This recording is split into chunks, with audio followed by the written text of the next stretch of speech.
If you clicked on this video, I truly believed this video found you at the right time. This is the kind of the video I wish I had while growing up, especially as a teenager, especially when I was trying so hard to look confident while feeling completely lost inside. I'll get straight into it. I won't waste your time. This video is for anyone who has been struggling with confidence, anyone who wants to walk into rooms, parties, events, friend groups, anywhere as their most grounded, confident version. Because for a time, I wasn't that person at all. To give you some context, my social anxiety peaked a couple of years ago. I remember sitting in the back of a cab to one of an event, feeling so overwhelmed that I genuinely thought I might throw up. I remember gripping to my phone, overthinking every reaction that was about to happen, telling myself this is going to be too much, I cannot talk to a lot of these people, but still I showed up. And today, while I still feel nervous sometimes, I walk into rooms knowing my worth, knowing that nobody gets to shake my energy unless I allow it. I leave when I'm bored and not when I feel small or overwhelmed. I leave on my terms, because not because someone makes me feel uncomfortable. I went to an event last evening and I feel I left because I got overstimulated. I left early, but this time I left because I wanted to. I need to just leave the event, and that difference matters. So let's talk about with the first thing I learned about my confidence in my 20s. First is nobody is actually confident. I know this sounds shocking, but stay with me. The most confident looking person in the room, the one you think has it all together, the one you follow online and secretly compare yourself to. I'm telling you, most of these people are deeply insecure. I've met people in real life who look untouchable online, have the perfect life, perfect image, perfect confidence, and behind closed doors, they were some of the most unattractive, most insecure, reactive, and emotionally immature people I've ever met. Confidence is not a permanent state, it's a performance, and you can do it too. It's a muscle, it's something people practice. Even people you admire feel unsure, even people at the top feel replaceable sometimes. And that's not failure, that's being human. There is no shame in being insecure. If you are insecure, congratulations, you are alive. Nobody really knows what they are doing. This one changed my life. I mean, if you're underconfident about your work, your studies, your career, your creativity, listen to me very carefully. Nobody knows what they are doing, especially right now. Especially right now, when everything is moving fast, technology, trends, industries, AI, careers, nothing is stable. People pretend to have answers because it gives them authority and not because they actually have clarity. I've seen this up so close. People in professional spaces acting like experts while secretly figuring things out day by day. And if you're creative, oh, it's even harder, because creativity is subjective. It's not math, it's not 2 plus 2. I've had authority figures tell my work it was bad, that I'd fail, that I'd never make money, that I'd come back begging for approval from them. Here's what saved me every single time. If someone who doesn't understand the real world doesn't like your work, that might actually be a good sign. The minute you stop listening to people who don't live the life you want, your life starts moving in your favor in ways you cannot even explain. Your biggest enemy is your own mind. You could be the smartest, most talented, and magnetic person in the room and still sabotage yourself, because your mind will lie to you. It will tell you you are not good enough, you're going to fail.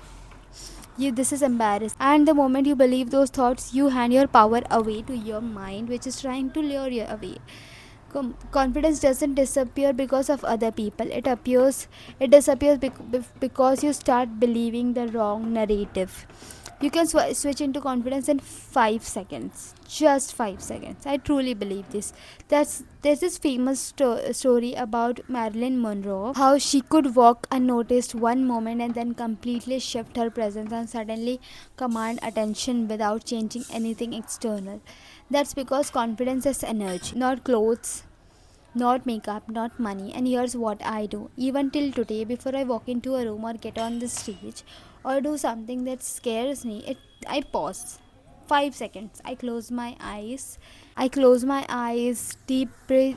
I deep breathe in and slow breathe out. And in my head, I step into the version of me I admire. For me, she is calm, elegant, unshakable. She walks with her back straight. She knows her value. She doesn't react. She observes. I talk to myself like a friend. I remind myself who I am. I remind myself that I am safe. And then I open my eyes and I enter as her. Some people call it as their alter ego, and that's fine too if you want to use it that way, but it's the same thing. You don't wait to feel confident, you decide to act confident, and your body follows you. Stop letting anxiety narrate your life. Your mind will say, I'm anxious, and the moment you repeat it, your body listens.